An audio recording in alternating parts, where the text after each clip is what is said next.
pesan kanjeng Nabi Muhammad sallallahu alaihi wasallam, ud'u rabbakum wa antum muqinuna bil ijabah. Berdoalah kepada Tuhanmu sedangkan kamu yakin betul bahwa doamu pasti dikabul oleh Allah. Jadi kalau berdoa itu harus yakin doaku pasti dikabul. Jangan coba-coba. Iya, kalau coba-coba berarti di dalam dirimu ada keraguan. Aku hanya ingin berbagi kebahagiaan dan tidak menggurui siapapun. Terlalu sulit bagiku untuk menyalahkan siapapun. Akan tetapi apabila ada orang yang ingin mengisi raportku, tentu aku sangat gembira sekali. Dan kujamin aku tidak akan sakit hati sedikit. Bismillahirrahmanirrahim. La haula wala quwwata illa billah. Asyhadu an la ilaha illallah wa asyhadu anna Muhammadar Rasulullah.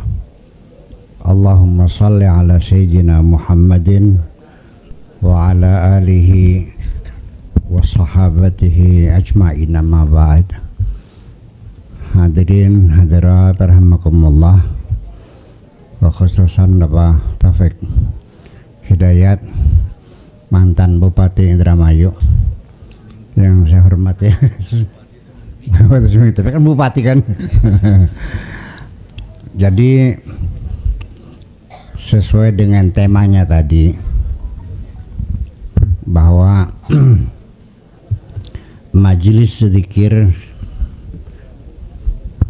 wa mimma Fajrul Islam yang ada di Desa Kebulen, Blok Pantaragung ini melangkah lebih maju pada usia yang keempat, bahwa perlu ditegaskan bahwa majelis zikir ini harus ada kontrak dunia akhirat. Jadi artinya ke depan nanti kepada Kang Jaul bikin kartu anggota dengan pas foto 4 kali 2 kali 3 ya, foto mulai tanggal masuk mulai tahun ini aja lah, semuanya masuk semuanya. Nanti juga kalau ada yang pendatang baru dicatat juga mulai masuknya tanggal berapa. Maksudnya kontrak dunia akhiratnya artinya siapapun yang menjadi anggota majelis zikir wa mimma di Blok Pantaragung Desa Kebulen ini kontrak dunia akhirat, artinya ketika nanti mati barangkali tidak ada anak cucu yang mendoakan, akan ada teman-temanmu yang mendoakan selamanya. Ya, nanti artinya nanti itu namanya kontrak dunia akhirat, bebaturan singawet dunia sampai tekang akhirat. Ning dunyane bareng tekang akhirat bareng, saling mendoakan. Itu salah satu hal yang perlu kita tekankan, sebab belum tentu anak cucumu mendoakan kamu. Percaya, anakku tuh mah tegel-tegelan ketika meninggal dunia dan ada orang datang bawa kwitansi menagih hutang. Nah, bapakmu punya hutang nih, kwitansinya 5 juta, tolong dilunasi. Ya silakan nagih di kuburan, bapaknya udah mati. Tega kok. Ada nggak bawa begitu? Iya. Harta warisan juga nggak karuan. Dan saya paling sering memberesi bagi waris, sudah bertahun-tahun tidak dibagi, bertengkar. Betul siap? Ada yang sampai 20 tahun ya? Aja kebuyuk 20 tahun nggak selesai, akhirnya sampai habis semuanya. Jadi daripada dimakan saudara, masih mending dimakan pengadilan, dimakan pokor bambu. Iya, tega-tegaan kok. Itulah makanya majelis zikir ini kita membangun persaudaraan, brayan urip fid dunya wal akhirah. Setuju? Iya. Jadi artinya ibu-ibu, bapak sekalian, tidak usah repot-repot mempersiapkan untuk siapa yang mendoakan saya kalau saya sudah mati. Saya mau cerita, ya. Ini saksinya Bapak Haji Shihab sendiri. Nenek saya itu kepengen setelah mati ada yang mendoakan, tahlilan untuk dirinya. Tahlil kan perlu biaya, ngundang orang, motong kambing sebagainya. Itu sengaja dijariahkan sebidang tanah 14 hektar untuk jariah, untuk sodak, untuk mendoakan nenek saya yang sudah meninggal dunia. Betul nggak sih? Buktinya ada. Ibu-ibu nggak usah 14 hektar, yang penting rajin berdoa bersama-sama, pasti akan banyak yang mendoakan. Udah enak kan? Nah itu. Jadi pada akhirnya bahwa sesungguhnya perkumpulan kita ini, majelis zikir wa mimma ini, intinya mah berdoa bersama, berdoa bersama. Apa doanya? Yang paling inti doa wa mimma itu adalah minta lancar rizki. Bukan minta kaya, minta lancar rizki. Paduasa cukup baik. Lu nggak kaji, beli mobil, beli rumah, cukup semuanya. Nggak perlu kaji, paduasa cukup aja. Gitu. Nah, itu makanya di dalam doa wa mimma, makanya disebut apa wa mimma, karena ayat pertamanya wa mimma razaqnahum yunfiqun, maka disebut majelis zikir wa mimma dari surat Al-Baqarah, yaitu ayat pertama Al-Baqarah wa mimma razaqnahum yunfiqun, dan seterusnya sampai sekian puluh ayat. Itu semuanya ayat-ayat yang dikumpulkan, isinya adalah tentang kelancaran rizki. Jadi ayat-ayat rizki dikumpulin semuanya menjadi doa wa mimma. Mudah-mudahan doanya dikabul dan rezeki kita semuanya lancar. Amin ya rabbal alamin. Nah, kemudian lagi, berdoa itu bagaimana hukumnya? Wajib. Berdoa itu hukumnya wajib, karena perintah Allah, ud'uni astajib lakum. Allah menyuruh kita untuk berdoa. Jadi kaidah usul fikihnya, al aslu fil amri lil wujub. Perintah itu makna aslinya adalah menunjukkan makna wajib. Jadi wajib berdoa. Kemudian bukan sekedar kewajiban, malah berdoa itu sebagai inti ibadah. Inti ibadah kita ini yang paling intinya adalah berdoa. Sholat itu adalah berdoa, ya kan? Wa mimma itu berkumpulan berdoa bersama, ya. Dan doa itu adalah inti ibadah. Berarti sholat itu adalah inti ibadah. Makanya pantas disebut as-sholatu imaduddin, karena doa itu merupakan inti ibadah semuanya. Kenapa disebut berdoa itu inti ibadah?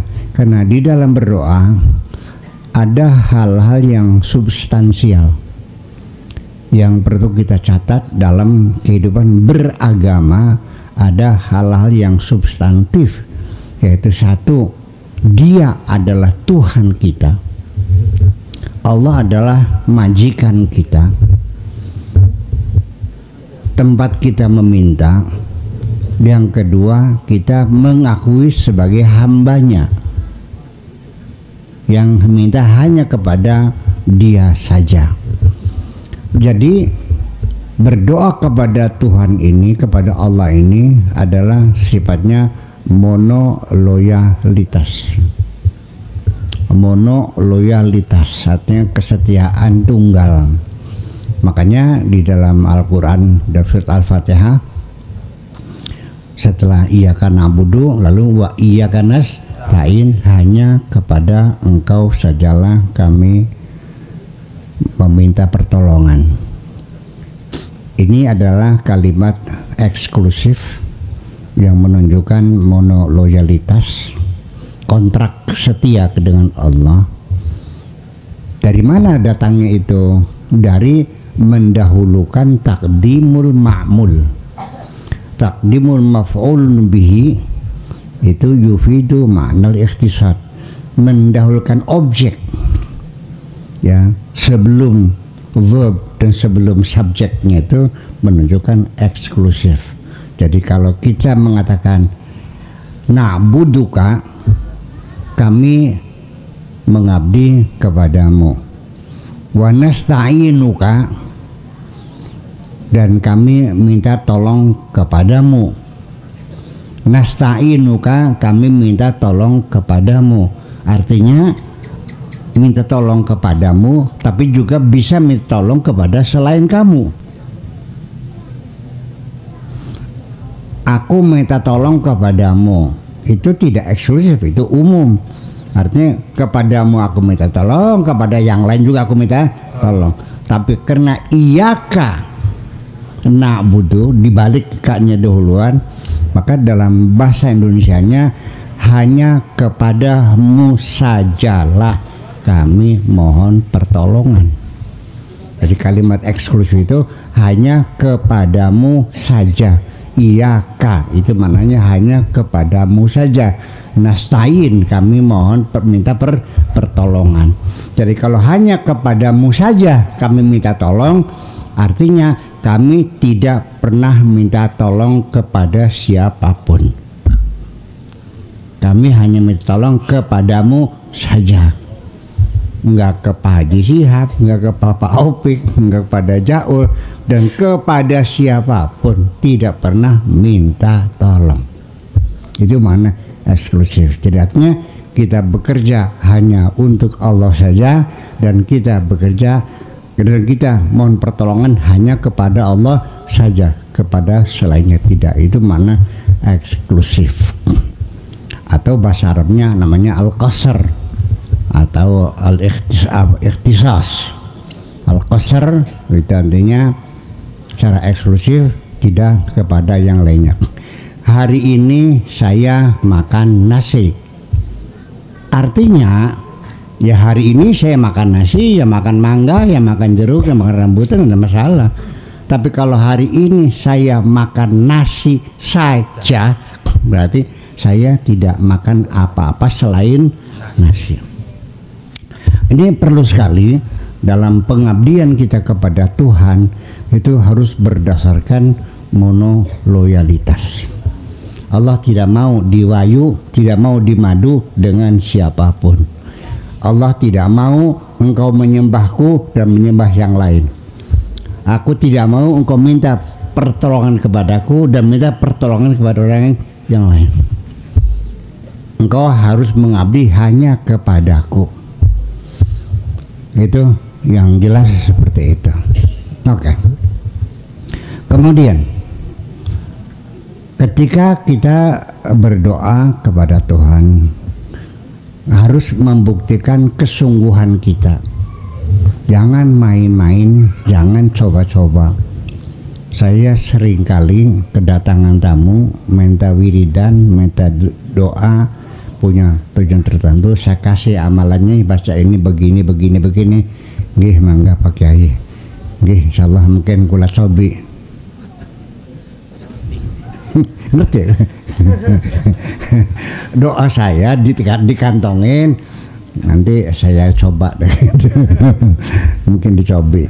Jadi artinya Tuhan mau dijadikan eksperimen dipercobaan, coba-coba dikabul ya syukur, orang ya wis nggak boleh berdoa itu, tidak boleh begitu dikabul syukur nggak ya udah, itu namanya bukan berdoa, itu ngece namanya. Ya, jadi kalau berdoa itu kita harus meyakini bahwa doaku pasti dikabul. Kenapa demikian? Karena aku tidak akan pernah minta kepada siapapun. Nah, kalau bukan minta kepadamu ya Allah, kepada siapa aku harus minta? Itu. Jadi artinya ini kata pesan kanjeng Nabi Muhammad sallallahu alaihi wasallam, ud'u rabbakum wa antum muqinuna bil ijabah. Berdoalah kepada Tuhanmu sedangkan kamu yakin betul bahwa doamu pasti dikabul oleh Allah. Jadi kalau berdoa itu harus yakin doaku pasti dikabul, jangan coba-coba. Iya, kalau coba-coba berarti di dalam dirimu ada keraguan. Satu contoh aja dah. Kita manusia punya batas limit. Saya kira ketika saya ingin pinjam uang sama Bapak Taufik Hidayat, kalau pinjam uangnya 1 juta 2 juta, saya yakin betul punya beliau nih, nggak mungkin dan pasti ngasih lah. Ya sehari-hari saya yakin di kantongnya setiap hari ada lah 1 juta 2 juta mah. Tapi kalau 1 miliar belum tentu. 1 triliun boro-boro. Nah itu. Jadi ketika ada keraguan dalam diri saya, punya enggak duitnya? Bisa nol enggak? Ya udah, kalau menang jajal beding. Nah, di situ persoalannya. Ya, salahnya. Kalau menang jajal di Gusti Allah jadi jajal sih mah kalesan. Nutuk bisa enggak? Terus jajal Gusti Allah. Iya. Jadi keyakinan itu sendiri. Nah, kita mesti yakin seperti apa kekayaan Allah, Bu. Langit bumi seisinya dicipta oleh Allah dan Dia adalah pemilik tunggal. Kecil ngabul doang sampean mang. Kecil liwil-liwil. Ngerti kecil liwil-liwil kok? Gampang jelipang. Kata jeluk apa sih? Ya, sekedar panen jadi, sekedar sehat, sekedar bisa ngerehab rumah, ya kecil tuh. Langit bumi seisinya semuanya ciptaan Allah dan milik Tuhan, semuanya milik Allah. Iya, Rabbul Alamin, Tuhan alam semesta semuanya. Kenapa kita masih ragu-ragu? Nah itu.